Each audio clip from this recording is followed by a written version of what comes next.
வைஷ்ணவ சம்பிரதாயத்துக்கு ஒரு சிறந்த ராஜபாட்டை அமைச்சு கொடுத்த ஒரு சிரேஷ்டமான ஆச்சாரியன் பகவத் ராமானுஜர். ஒரு சமயம் அவர் திருநாராயணபுரத்துல எழுந்தருளி இருக்கறச்சே அவர் கனவுல பெருமாள் வந்து சொன்னாராம், நான் கல்யாணி புஷ்கரிணியில இருக்கும் துளசி வனத்துக்கு கீழே இருக்கேன், என்னை தோண்டி எடுத்து பிரதிஷ்டை பண்ணு அப்படின்னு ஆக்ஞையிடுறார். ராமானுஜரும் அவர் சிஷ்ய கோடியும் அந்த கல்யாணி புஷ்கரிணியை தோன்றா, பெருமாளை வெளியில எடுக்கிறா, பிரதிஷ்டை பண்றா, கோவிலும் கட்டுறா. அது மட்டும் இல்லாம வருஷந்தோறும் உற்சவத்தை அமைச்சு வைக்கிறார் ராமானுஜர். இப்படி பண்ணவருக்கு ஒரு ஆசை, பெருமாள் இருக்கார், கோவில் இருக்கு, உற்சவங்கள் அமோகமா நடக்கிறது, ஒரு உற்சவ மூர்த்தியும் இருந்தா நன்னா இருக்குமே அப்படின்ட்டு ஒரு ஆசை. ஆனா உற்சவ மூர்த்தியை எங்கேருந்து போய் தேடுவார்? சரி, மறுபடியும் அந்த பெருமாள் கிட்டேயே முறையிடலாம்னு பெருமாள் கிட்ட கேட்க, பெருமாள் அவர் கனவுல வந்து மறுபடியும் சொல்றார், நான் டெல்லியில ஒரு பாட்ஷாவால் கொள்ளையடிக்கப்பட்டிருக்கேன், அந்த ராஜாவின் அரண்மனையில இருக்கேன், அந்த அரண்மனைக்கு வந்து என்னை கூட்டின் வா அப்படின்ட்டு பெருமாள் மறுபடியும் ஆக்ஞையிடுறார். உடனே கிளம்பினார் ராமானுஜர் டெல்லிக்கு.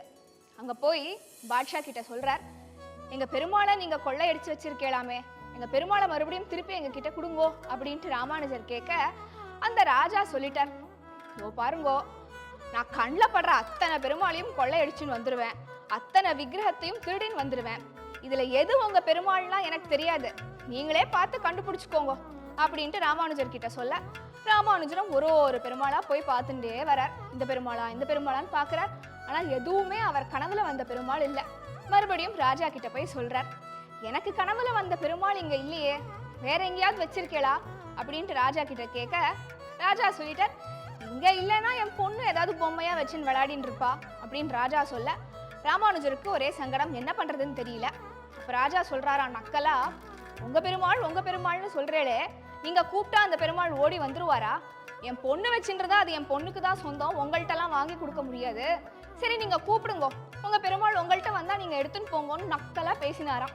பெருமாளை வெறும் ஒரு உயிரற்ற பொருளா பார்த்து அந்த ராஜா நக்கலா பேச, ராமானுஜர் அந்த இளவரசியின் அந்தப்புரத்துக்குள்ள போகாம வாசல்லையே நின்னுட்டு, செல்லப்பிள்ளாய் நீ எங்க இருக்கியோ ஓடி வா என்கிட்ட அப்படின்ட்டு கூப்பிடுறாராம். உடனே உள்ளேந்து பெருமாள் ஓடி வந்து ராமானுஜர் மடியில உட்காண்டாராம். மடியில உட்காண்ட பெருமாளை அப்படியே கட்டி பிடிச்சிருந்தார் ராமானுஜர். அதைத்தான் இந்த பொம்மையில நீங்க பார்க்கலாம். மடியில உட்காண்ட பெருமாளை ராமானுஜர் திருநாராயணபுரத்துல வந்து பிரதிஷ்டை பண்ணார். இப்போ அந்த இளவரசி பெருமாளோட பிரிவு தாங்காம ராமானுஜரோடையே திருநாராயணபுரத்துக்கு வராலாம். வந்து பெருமாள் சன்னதியில உயிரை விட்டுடுறா. ராமானுஜர் அந்த இளவரசியின் பக்தி பாவத்துக்கு மரியாதை கொடுக்கணும்ட்டு அவள் இஸ்லாமிய மதத்தை சேர்ந்தவள்னு கூட பார்க்காம, தன்னுடைய பெருமாளை கொள்ளையடிச்சுன்னு போன பரம்பரையில வந்தவள்னு கூட பார்க்காம அந்த இளவரசிய பிபி நாச்சியார்னு அங்கேயே பெருமாள் சன்னதியில பிரதிஷ்டை பண்றாராம். இன்னைக்கும் ஸ்ரீரங்கம் போனேன்னா துலுக்க நாச்சியார்னு ஒரு சன்னதியை சேவிக்கலாம். அந்த நாச்சியார் வேற யாரும் இல்லை, இந்த இளவரசி தான்.